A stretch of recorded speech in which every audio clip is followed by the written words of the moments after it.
Welcome to Barclays Center and the 2013 State of the City. What better way to kick things off than some of the most talented performers in town? Please welcome the Brooklynettes. Let's go.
My name is India, and on behalf of my fellow Brooklynettes, I'd like to welcome you to Barclays Center.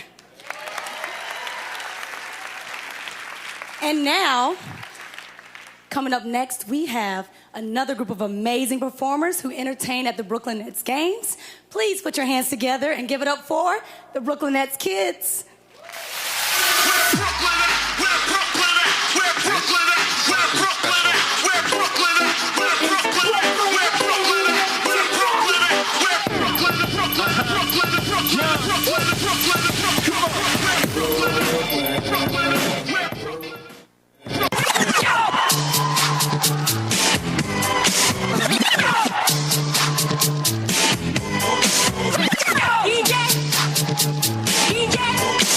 Can't touch this. Can't touch this.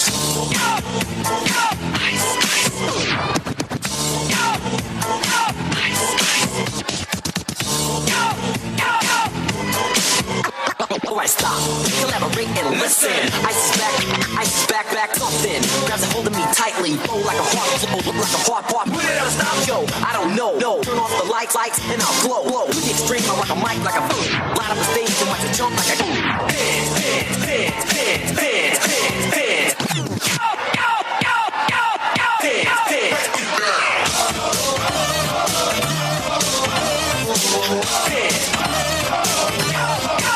Can't touch this.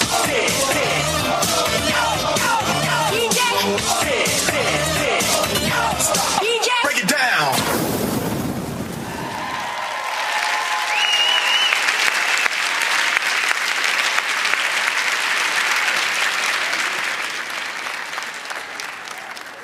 Hi, I'm Serena, and I'm a Brooklynettes kid. It's my pleasure to introduce Mr. Brooklyn, Mr. Borough President, and Mr. Birthday Boy today, Marty Markowitz. Hello, Brooklyn.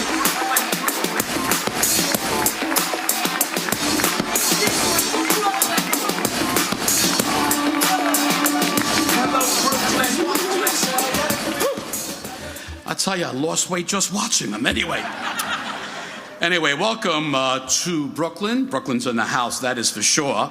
The home of Miss America Mallory Hagan. by way of Opelika, Alabama. Now, let me tell you, folks, I had a lot of dreams for Brooklyn all my life. But if you would have told me that we would be the home of Miss America 2013, I would have said, forget about it. So let this be a lesson to all of us, regardless of age. Once you think you heard it all, you haven't. It's always a pleasure to have the mayor here in Brooklyn. By the way, I have to say, we have so much in common. We even share the same birthday.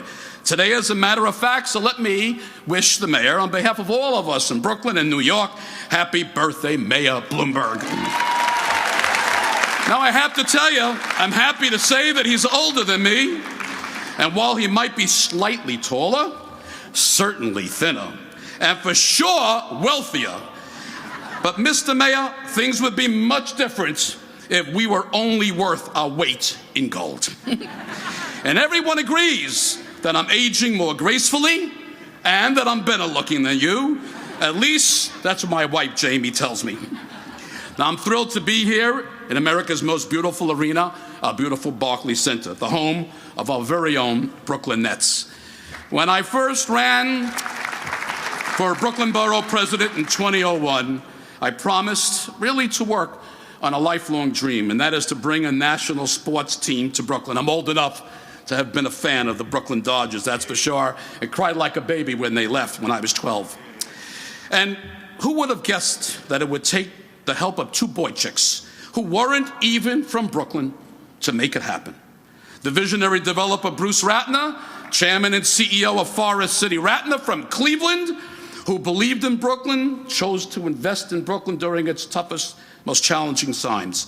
And despite the obstacles that this whole project entailed, he stuck with the project and he made it happen. He believed in Brooklyn. Bruce, thank you. Thank you for making this dream come true for this and future generations. And of course, our mayor, a product of Medford, Massachusetts, who fully supported the project from day one. And under his watch, he made it a reality. Like so many young professionals today, Bruce and the mayor came to New York City to make their dreams come true. And by the way, they did okay. They're both making a living. And that's what makes today so hard. What do you get the man who has everything and everything? I thought long and hard. A cake, Mayor? I tried to bring a cake from Junior's, but they wouldn't let me. A bottle of wine? I can't afford what you drink. Net tickets? Guess what? He's already got a box. A plane ride? He flies himself. And then it hits me. What's about the rarest thing in New York? What you'll no longer be able to get? What's so unique that you won't even be able to find it in this arena, which basically really has everything.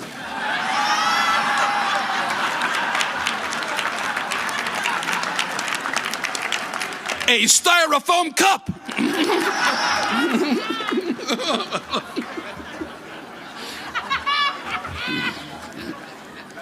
Now, this is perfect. I thought, what's the only thing that can possibly outlast Mayor Bloomberg's legacy? That's right, styrofoam. The only gift that lasts forever. All kidding aside, that things couldn't be hotter in Brooklyn and in New York. Right now, and for all that we owe that, a big salute to Mayor Bloomberg and his vision for our city. From expanding affordable housing to prioritizing public education, from his bold leadership on gun control to his health initiatives, from the amazing development of the Brooklyn Navy Yard to the revitalization of Coney Island, from restoring New York City parks to investing in critical infrastructure, from record reductions in crime to his aggressive environmental policies, and from New York's emergence as a high-tech hub to right here, Barclays Center. Now, what's next for the mayor? He doesn't need to worry about making a living, that's for sure. And he's okay with working for $1 a year. So I thought, how about mayor of Southampton, Long Island? But there are term limits there, forget about it. But there are no term limits in London or Bermuda. Looking good. Ladies and gentlemen, it's my great honor to introduce New York's birthday boy, the 108th mayor of New York City, Michael Bloomberg.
Thank you.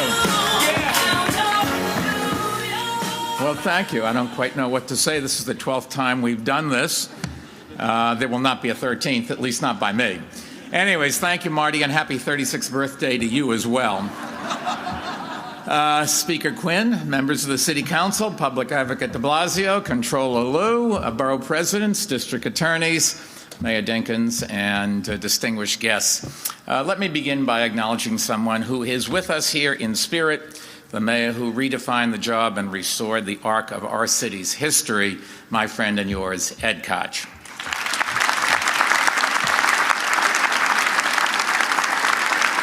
I think it's fair to say that the state of our city would certainly not be the same without him.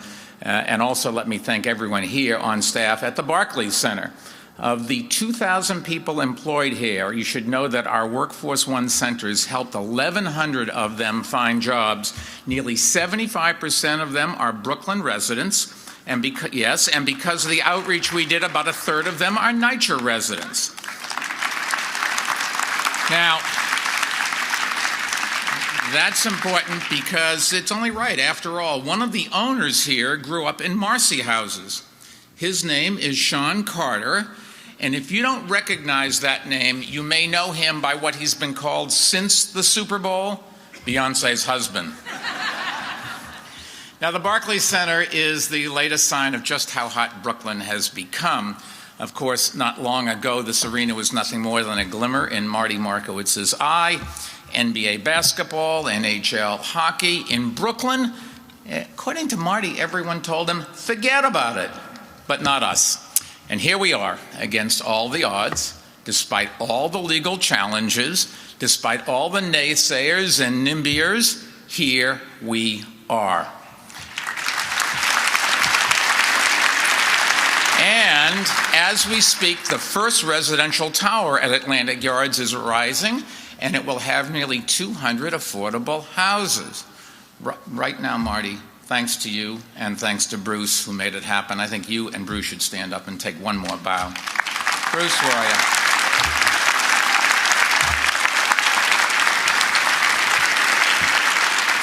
Now, over the past 11 years, we have beaten the odds and the obstructionists over and over again, not just here in Brooklyn, but in neighborhoods all across our city. For instance, back in 2002, we were told that you couldn't bring crime down any further without locking up more people. But today, murders and shootings are at all-time record lows, and so are incarceration rates. Back then, we were told that businesses would flee the city after 9/11. Today, there are a record number of jobs in our city, and Lower Manhattan is more full of life than ever. Back then, we were told the school system could never be fixed. Today, graduation rates are up by 41% compared to just 9% in the rest of the state. Back then, we were told that Manhattan would always be the primary driver of job growth. But today, job growth is happening fastest outside of Manhattan, and it exceeds the national average in all 5 boroughs. So again and again, we have defied the conventional wisdom. We've gone from having the 6th highest poverty rate among the 20 largest cities in the country to having the 8th lowest, and we reduced the welfare rolls by 22%. We went into the recent national recession later than the rest of the country, and we came out sooner and stronger. We've added more than 750 acres to our parks and turned New York City an international leader on green growth and climate change. We've raised life expectancy to record highs, far outpacing the national average, and we've cut teen pregnancies to record lows. We've reduced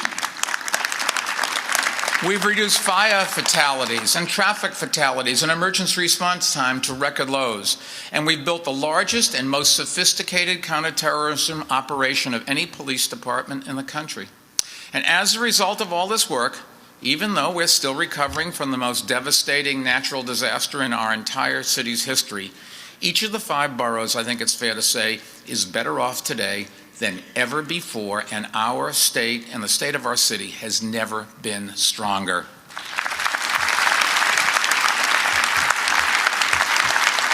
But as far as we've come, we all know our work is not done. We have unfinished business and only 320 days to complete it. As the countdown clock in City Hall says, we're going to make every day count. Our goal is not to spend the year cutting ribbons. It's much bigger than that. Our goal is to advance projects and start new ones that will keep our city on the right course for decades to come. And to do that, we'll take on the toughest jobs and the most politically difficult jobs. The special interests and campaign donors have never had less power than they've had over the past 11 years, and this year we're going to show them just how true that is. And that's why 2013 will be our busiest and most important year yet. Today, I'd like to share with you our plans for how we'll keep New York City on course for a brighter future. And this, I think, is the perfect place to do it, here at Atlantic Yards, the largest development project in Brooklyn's history. Remember, after the court stopped the Westway Highway project in the early 1980s, you'd often hear people say that big projects like this were no longer possible in New York City. And for a long time, that certainly seemed to be largely true, but not anymore. Over the past 11 years, working with our partners in the city councils and in Albany, we have overcome the defeatists and shown that this big city of big dreams can still get big things done. In fact, this year, we'll complete the second stage of the single largest construction project in the city's entire history, the Third Water Tunnel. And when we open it, it will be a dramatic reflection of our commitment to funding vital infrastructure projects in good times and in bad, and an incredible testament to all the sandhogs who built it and deserve our thanks for the dangerous work that they do every day. The Third Water Tunnel is just one of many big projects that are supporting our economy, growing our tax base, and making our communities better places to live. On Staten Island, thanks to the support from Borough President Molinaro and Minority Leader Otto, we're building the largest new park since the 1930s at Fresh Kills. At Breezy Point on Staten Island, we'll finish construction of one of the largest track and field complexes on the East Coast and our largest Plan YC recreation center. Across the bay in Lower Manhattan, next to the September 11th National Memorial and Museum, the Port Authority is completing One World Trade Center, the tallest building in the Western Hemisphere. In Midtown, we're helping the New York Public Library build the largest circulation and research library in the world. At Hudson Yards, the MTA will finish construction on the number 7 train extension, the first new subway track to be funded by the city in 50 years, and the catalyst to the most ambitious development ever undertaken in our city. Next door, the High Line, once slated for demolition, will complete its third leg next year. And all of these projects will strengthen our economy and our communities.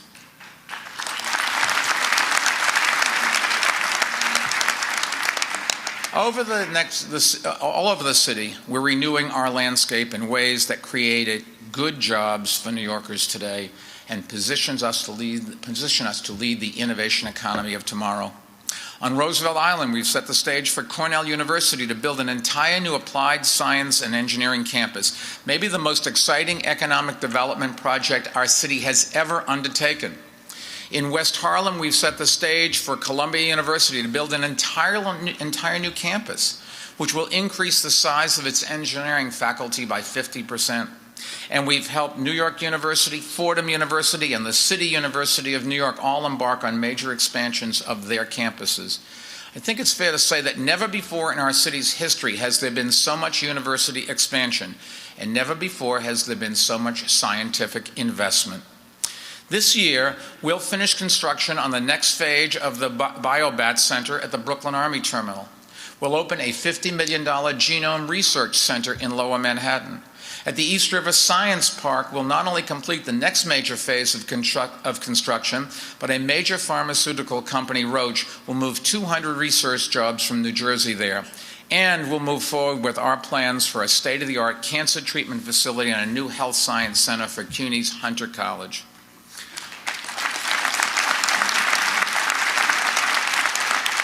All of this university and scientific investment is generating jobs, not only for those who work in the labs, but for those who will build and operate them, and for all of the small businesses that will surround and support them. As you know, many of the biggest economic and community renewal projects we've undertaken have been along our waterfront. Just look at the East River. From Long Island City and Hunters Point South, where Borough President Helen Marshall has helped us create new housing and jobs, to Greenpoint and Williamsburg and Dumbo, we have rezoned old industrial areas and brought them back to life. The old piers below the Brooklyn Bridge, largely abandoned for decades, are now a spectacular park. And this year we'll open 2 new sections of the park, and we'll transform 2 19th century warehouses within the park into modern spaces for culture and commerce. Governor's Island, another place. Yes, you can applaud. Governor's Island, closed to the public for 2 centuries, has become one of the most popular gateways in the city. And now we'll open a beautiful new 30-acre park on the island. We've also invited businesses and nonprofits to establish a year-round presence there and help restore and adapt the island's historic buildings. At the home port on Staten Island, mostly unused since 1994, we'll finally break ground this year on a new community that will create housing and jobs for local residents. And not far away at St. George on Staten Island, we'll move forward with our plan to build the world's largest Ferris wheel and a major shopping complex, bringing more visitors and jobs to Staten Island. We'll bring more people and jobs to another great island, Coney Island. Neglected for decades, Coney has undergone a dramatic comeback thanks to our partnership with Marty and Councilman Dominic Recchia. This summer, there they are. This summer will be one of the best yet as we open the new Staple Chase Plaza. Let me ask you, is there anyone here who still believes that New York City can't get big things done? Since we're here in Brooklyn, I'll say it again. Forget about it. For the first time since LaGuardia was mayor and FDR created the WPA, we're not only conceiving big plans that fundamentally change the landscape of our city, we're achieving them. We've taken a city built mostly before World War II and renewed it for the needs of New Yorkers today and tomorrow. But we still have plenty of unfinished business in all 5 boroughs. In the Bronx, we'll work with Borough President Diaz to bring new life and good jobs back to the Kingsbridge Armory. In Queens, we'll work with Major League Soccer to bring soccer back to our city for the first time since the Cosmos left in 1977. At Willets Point, ignored by the city since Robert Moses failed to turn it into parkland, we'll work with Borough President Marshall to begin the process of cleaning it up and bringing jobs and open spaces to the community down the road, hopefully even a convention center there. In Manhattan, we'll bring life to 2 projects that have been on the drawing boards for decades, redeveloping the South Street Seaport and developing the sites around Seward Park on the Lower East Side. And I want to thank the community board and local elected officials for their great work on that project. In Brooklyn, we'll begin creating a new community called Greenpoint Landing with more than 5,000 new homes, parks, and open space, a marina, a public school, and shops. And just a little south of there, we'll move forward with a plan to turn the old Domino sugar plant into new housing. And we'll create the commercial space that Brooklyn's growing tech community really does need. At the Brooklyn Navy Yard, we'll work with the state to help Steiner Studios begin creating a 50-acre new media campus. The campus will eventually provide 2,500 good jobs in film and TV and tech, 2 of the fastest growing industries in our city. You know, we've already turned the Navy Yard into the most successful urban industrial park in the country, but it still has dozens of unused acres with crumbling historic buildings. And this media campus we're creating will preserve many of those buildings while also creating the jobs we need for the future. We'll take the same approach, historic preservation balanced with new development in East Midtown. Right now, zoning regulations around Grand Central Station effectively prohibit development of even a few iconic new buildings, even though the area has the best mass transit links in the entire country. If we do nothing, the area will cease to be a world-class business district and will lose out on good jobs and tax revenues. So this year, we'll work with Borough President Stringer and Council Member Garodnick to rezone the area to allow for a select number of new buildings to rise in the decades ahead while preserving its historic character. And the new buildings will pay into a mass transit fund so that we can relieve some of the pedestrian bottlenecks and congestion in and around Grand Central.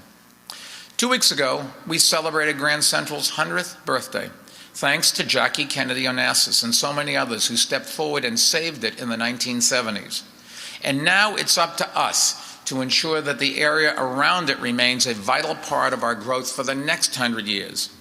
We won't rush the rezoning, but we won't allow the obstructionists to run out the clock either. This is just too important for our future. And given all the politics and special interests, if we don't get it done this year, it may never get that done. We just can't let that happen.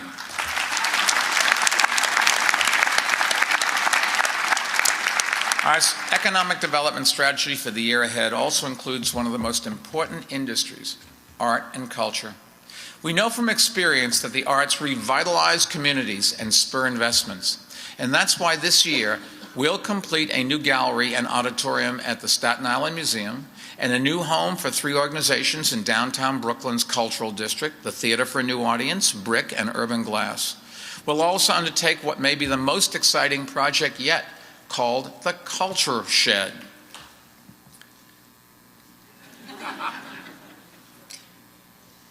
It will be built as part of Related Development's Hudson Yards project, and it will be an arts and cultural center like no other in the world. Designed by Dilla Scafidio and Renfro and David Rockwell, it will be a magnet for artists and audiences, both from the local neighborhood and from around the world. And as you can see, it's pretty spectacular. This is a building that opens and increases in size depending on the needs. All the projects I just mentioned will create thousands of jobs, both construction jobs and permanent jobs, entry-level jobs and middle-class jobs that will keep our city strong and growing. And even though these projects will take years and even decades to be fully realized, there's no time like the present to act, and we will move full steam ahead. We'll take the same approach to the single most important piece of unfinished business that lies ahead of us in 2013. Rebuilding the communities hit the hardest by Hurricane Sandy and creating a more resilient and sustainable city. 43 New Yorkers lost their lives in that storm, and it's up to us to do all that we can to prevent that from ever happening again. After the storm passed, it was clear that the houses and businesses most damaged by Hurricane Sandy were built decades ago, while those that were built in the last few years, or are now being built, held up pretty well. That was no accident. Our administration has fundamentally changed the way we conduct waterfront development, but Sandy raised the bar, and now we must rise to the occasion. This year, we'll develop a long-term plan so that when extreme weather hits, we'll be able to get the lights back on quickly and ensure that the heat keeps working, the gas stations stay open, the hospitals maintain power, and the transportation system keeps operating. By the end of May, Seth Pinsky, who is leading this effort, will deliver a report on how we can better protect our city from extreme weather events. But as I've said, we're a coastal city, so we cannot and will not abandon the waterfront. We will not cut our city off from the natural asset that has made us great. That was the mistake that Robert Moses made, and one that we have been working so hard for decades to undo. We will build back stronger. We will build back safer. We will build back more sustainably, but we will build back here.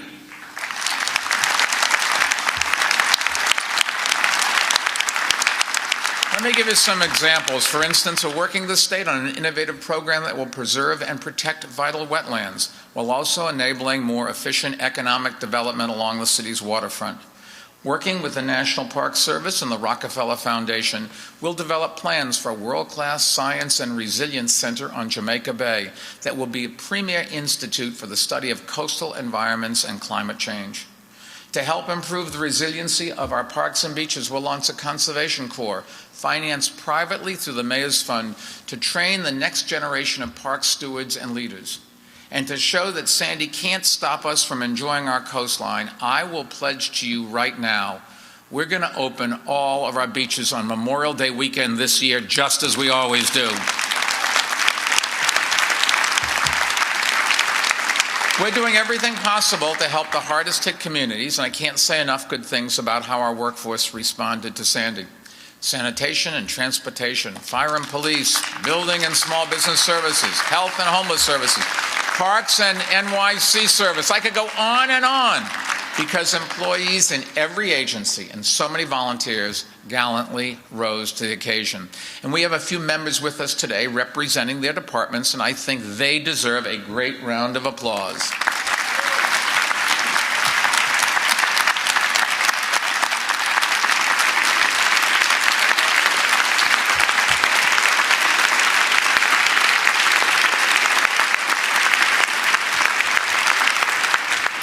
I also want to thank the private contractors who stepped up and helped us create Rapid Repairs, a program no other city has ever created or I think ever could create. Since the day we finished our first repair in the Rockaways on November 24th, we have restored heat, electricity, and power to more than 17,000 homes. FEMA tells us it's the fastest home recovery program they have ever seen. And I'd just like to thank our Rapid Repairs team and our construction manager, Catherine Gallen, and our Director of Housing Recovery, Brad Gare, for their outstanding work.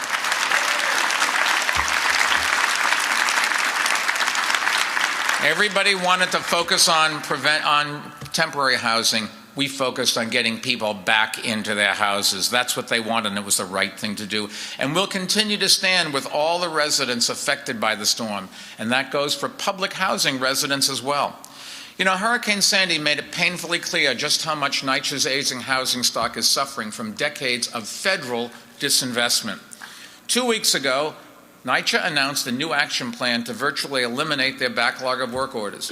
But the fact is, there just is not enough federal money to maintain the buildings. Now, we can either allow them to crumble, or knock them down as other cities have done, or find new revenue for repairs and capital investments. I know which is right for New York. Our administration will not walk away from public housing.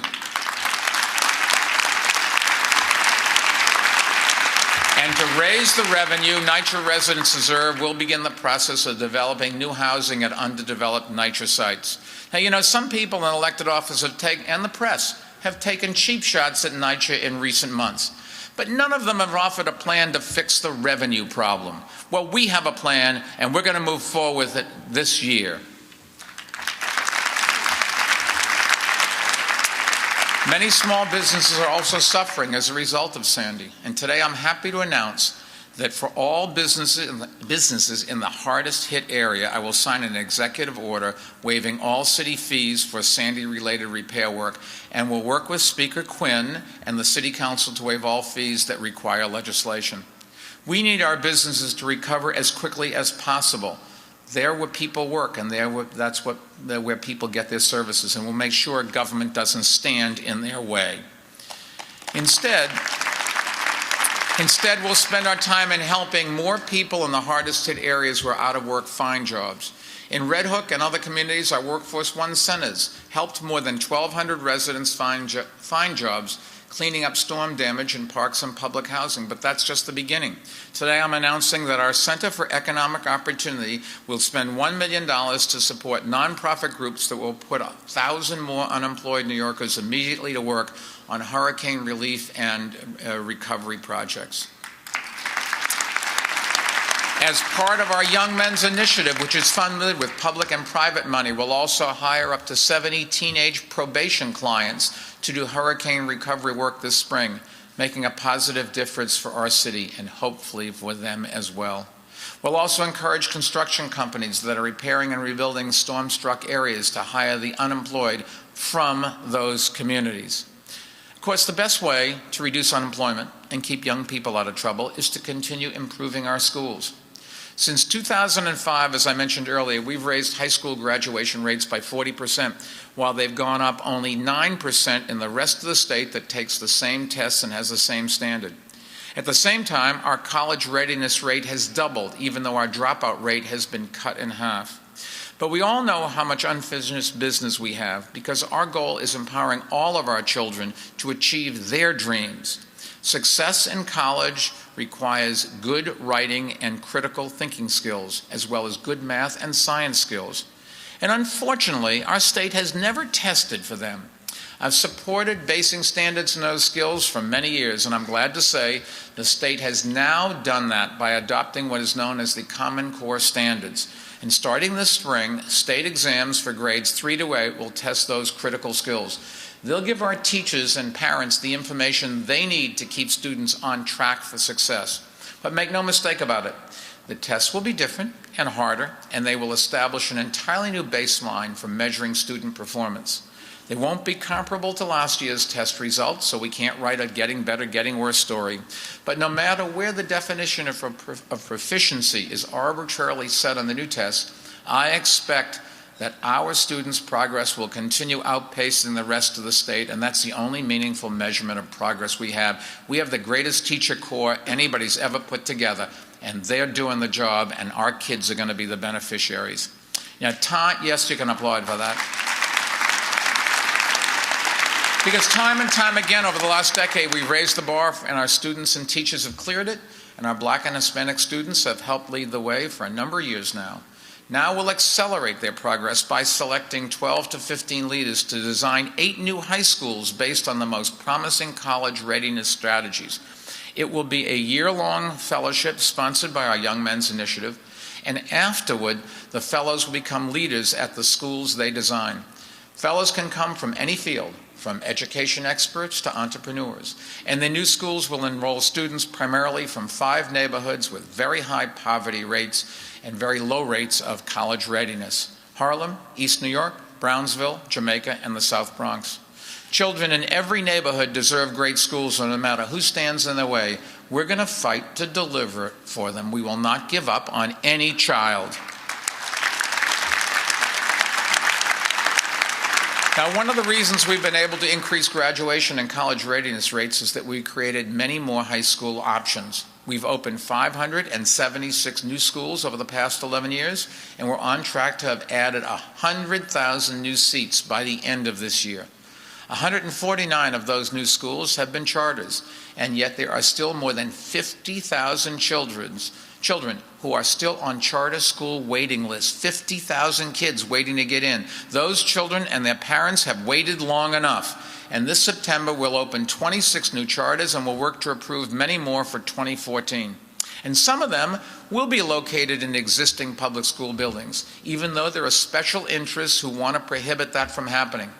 But as we all know, charter schools are public schools, and the students deserve access to public school facilities. How dare the special interests try to lock our children out? We are one city and one public school system, and we will not tolerate those who will try to deny resources to some public school children.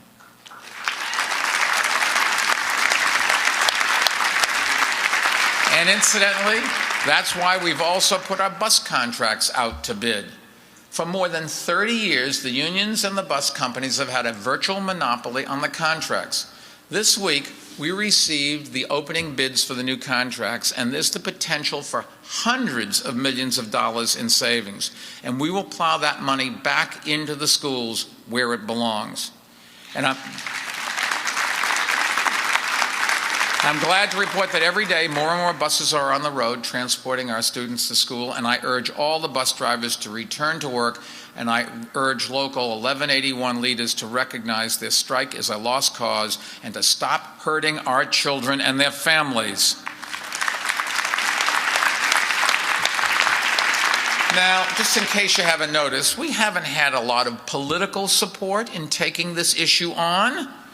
But that's exactly why we're doing it, because it's the right thing to do, and if we don't do it now, it may never get done.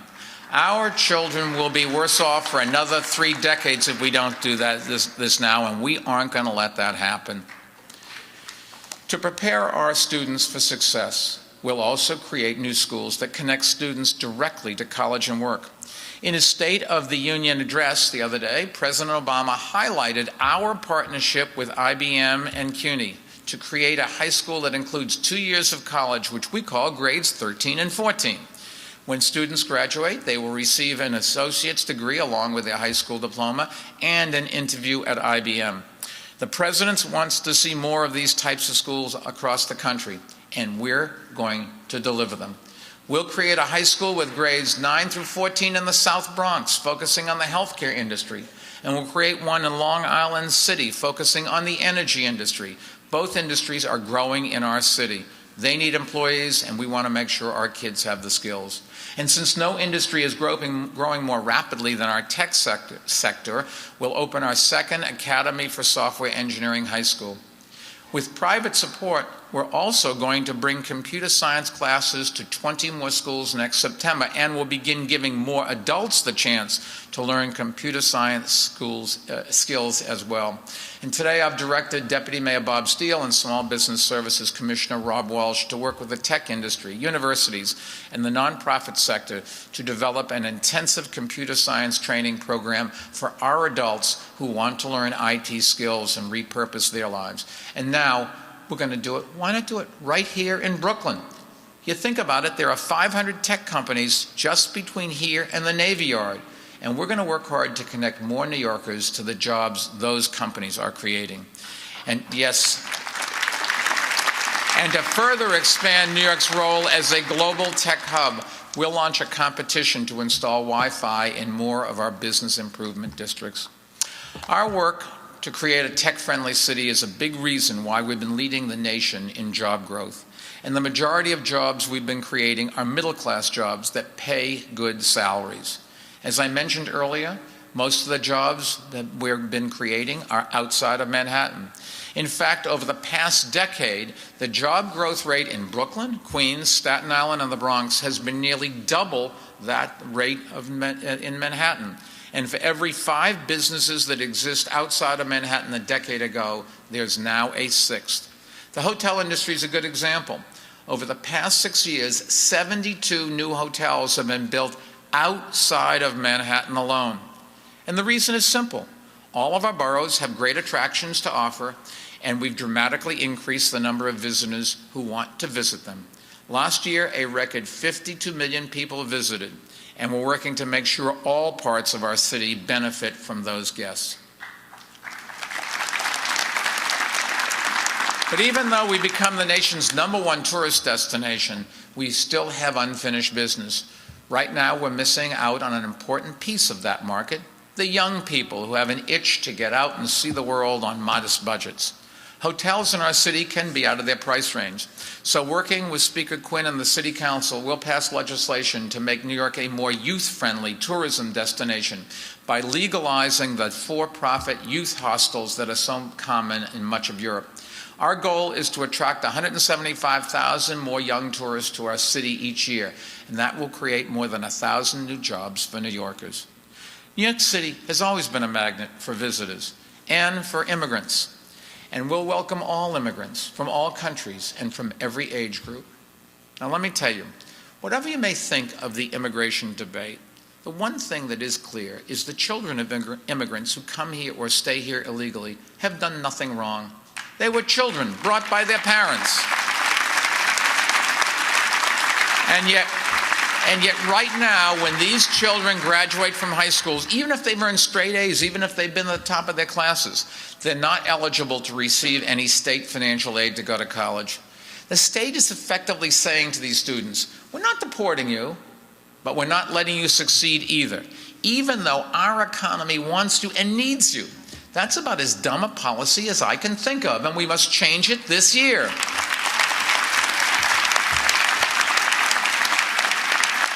Therefore, our top priority in Albany will be passing the DREAM Act, which will make college affordable for thousands more young people who deserve the chance to go and will help build the future of our city and our country. New York City has always been the face of immigration to the rest of the country, and now it must be the face of immigration reform by passing the DREAM Act in this session. We have unfinished business, not only in Albany, but also in Washington, D.C., not only on immigration, but on another issue critical to our survival, illegal guns.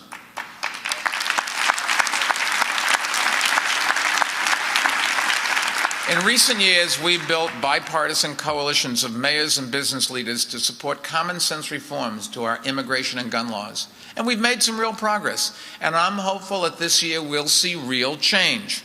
But it won't happen unless all of us make our voices heard. Tell your members of Congress, tell your friends across the country to tell their members, we've had enough. Our immigration laws are destroying our economy and our future. Our gun laws are destroying our families and our communities. Tell Congress to stop scapegoating immigrants and coddling criminals. America is better than that. Tell them to pass comprehensive immigration reform this year, and tell them to pass common sense gun reform this year.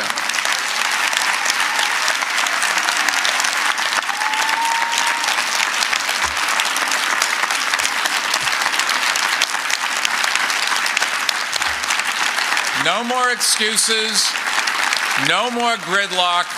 We've waited long enough, let's get it done.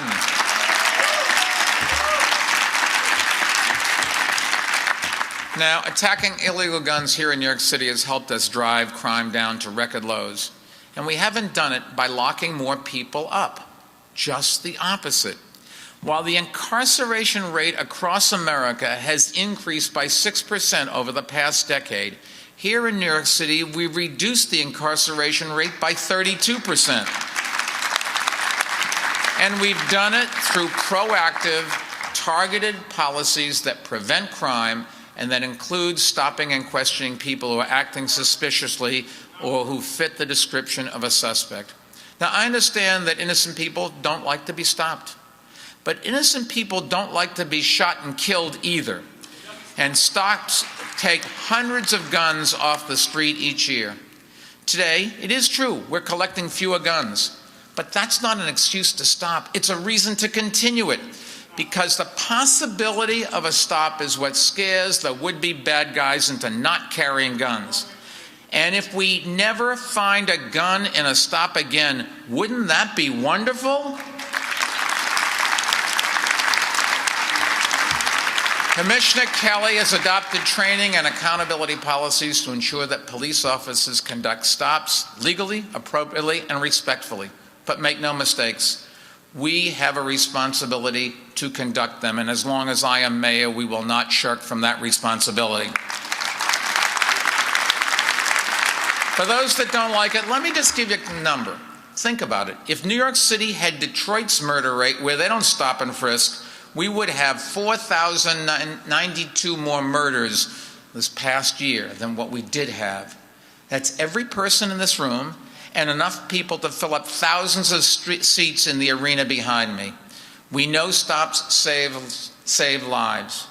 Is there anyone here who would sacrifice his or her life and the lives of their family and friends to end stops? I don't think so.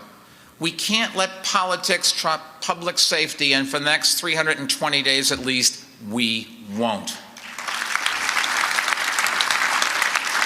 We'll keep the pressure on criminals this year, and we'll do more than ever to help victims, including victims of domestic violence and sexual assault. Today is not only Valentine's Day, it is a day to raise awareness about violence against women. Here in the city, we've made tackling this terrible problem a special priority. We've cut rape and domestic violence significantly, but not enough. This year, we'll open our 4th Family Justice Center, where victims of domestic violence can get all the services and support they need in one safe place. We'll work with District Attorney Cy Vance on a new program that will pair police officers with mental health professionals who will work together to help those who are most at risk. Domestic violence and sexual assault are crimes that thrive on secrecy, so we'll intensify efforts to encourage more victims to come forward, to give them the support they need, and to stop those heinous crimes from happening to others. Prevention is our #1 goal in every area of public service. Domestic violence, but also juvenile justice. 2 years ago, as part of our Young Men's Initiative, we helped convince the state to stop sending many juvenile offenders to upstate facilities that were failing them in every possible way. Our Close to Home program, as we call it, keeps these young people connected to their families and communities. It's been a big success so far, and we'll expand it this year. But we know, yes, you can applaud that. It really makes a difference. But we know there's more that we can do to keep New Yorkers, particularly young men, from ending up with a criminal record. Commissioner Kelly and I support Governor Cuomo's proposal to make possession of small amounts of marijuana a violation rather than a misdemeanor. And we'll work to help him pass it this year. But I'll tell you, we aren't going to wait for that to happen. Right now, those arrested for possessing small amounts of marijuana are often held in custody overnight. We're changing that.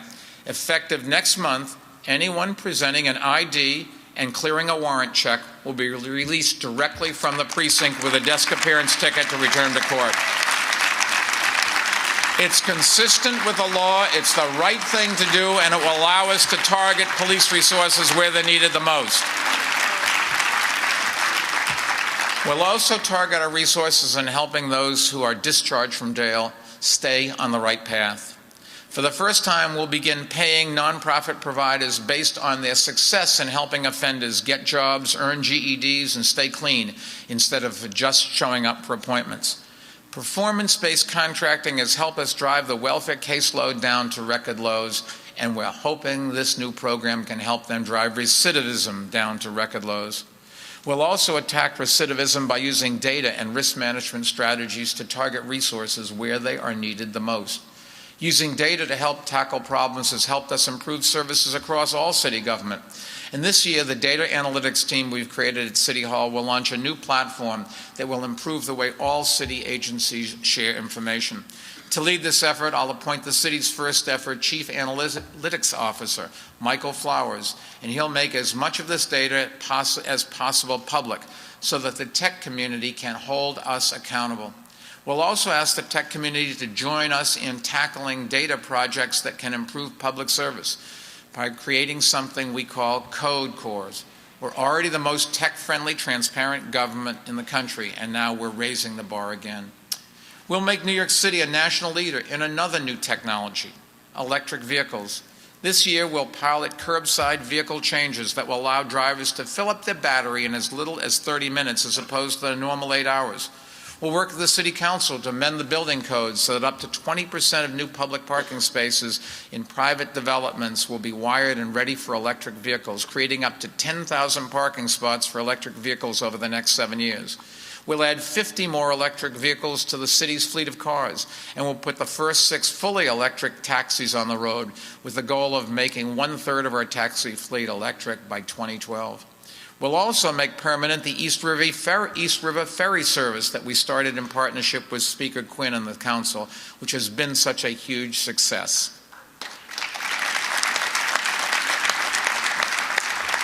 And the biggest change to our transportation network in ages is coming this summer with the largest bike share program in the world. I know Marty can't wait for that. You know, I can't figure it out. Bike share has just been so successful and popular in every city it's ever been tried. It will give more New Yorkers options to get around town faster, and this is going to be a phenomenal success. And all of those transportation initiatives will help us achieve one of Plan YC's top goals, giving New York City the cleanest air of any big city in the country. Remember, clean air means you live longer. Even if you don't care about climate change, cleaning our air is good for your health.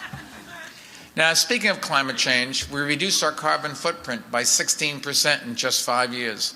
And now we'll challenge the city's leading corporations to join city government in cutting their carbon footprint by 30% in 10 years.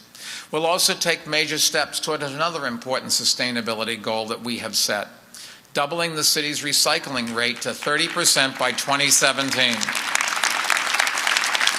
Under Sanitation Commissioner John Doherty's leadership, we've created a comprehensive plan to achieve that goal.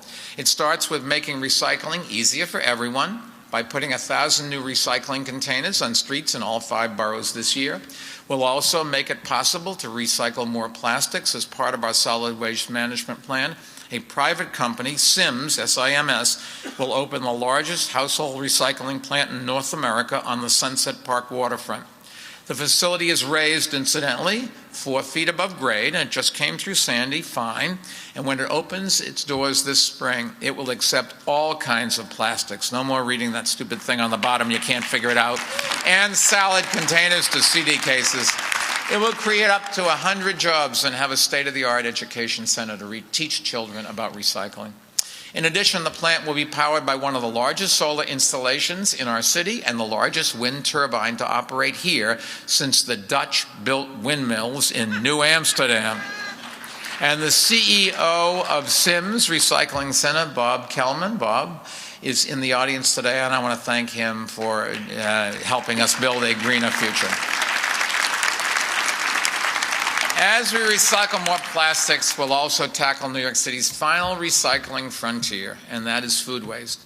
We'll bury this year 1.1 million tons of food waste in our landfills at a cost of nearly $80 per ton.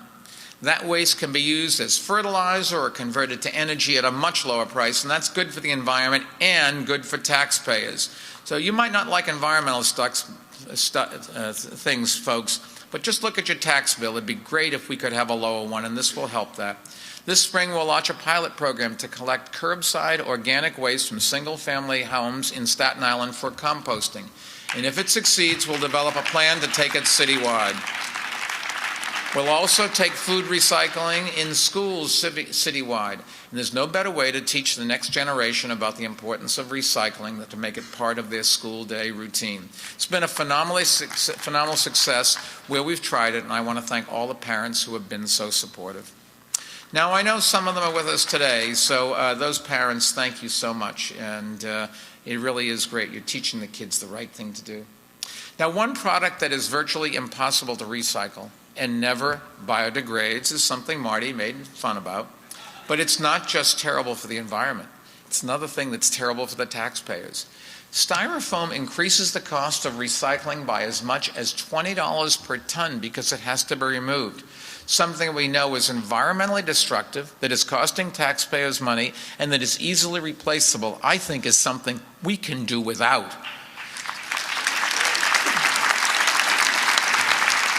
So with Speaker Quinn and the City Council, we'll work to adopt a law banning styrofoam food packaging from our stores and restaurants. And don't worry, the doggy bag and the coffee cup will survive just fine. Yes. As ambitious as our agenda is this year, we'll pursue it with the same fiscal discipline that has helped us weather the national recession better than most other cities. We'll balance our budget, we'll do more with less, and we will not raise taxes.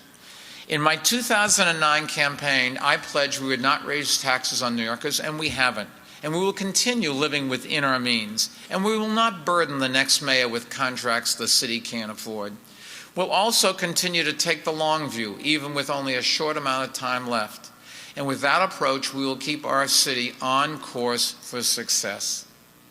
We have accomplished much, but we have much more to accomplish. The state of our city is stronger than ever, but it can be stronger still. And together, we'll make it such. In neighborhoods across every borough, we'll create new jobs, the new jobs that New Yorkers need today, while building the economy of the future. We'll construct the new housing and parks that families need today, while laying the foundations for entirely new communities. We'll create the top quality schools and safe streets that every child and every adult deserves today, while also keeping the next generation of young men out of jail and in college and careers. We'll clean our air, open our waterfront, and make our city more sustainable today, while also preparing us for the new world of climate change. And we'll push Congress to stand up to the extremists and special interests, and to stand with every family who has been affected by gun violence, and every person who comes here to pursue their American dreams. You know, we've never had a better chance in Washington, and together we've just got to get it done this year. By working to finish all this work, we can create a new beginning for the city we love. But for now, the unfinished business awaits. Or in the words of a poet, we have promises to keep and miles to go before we sleep. So let's all get back to work. And I'm sorry, city workers, this is not a half day. We've only got 320 days left. We've got a lot to do. Let's all get back to work, and together let's make our city the very best it can be. Thank you all for coming.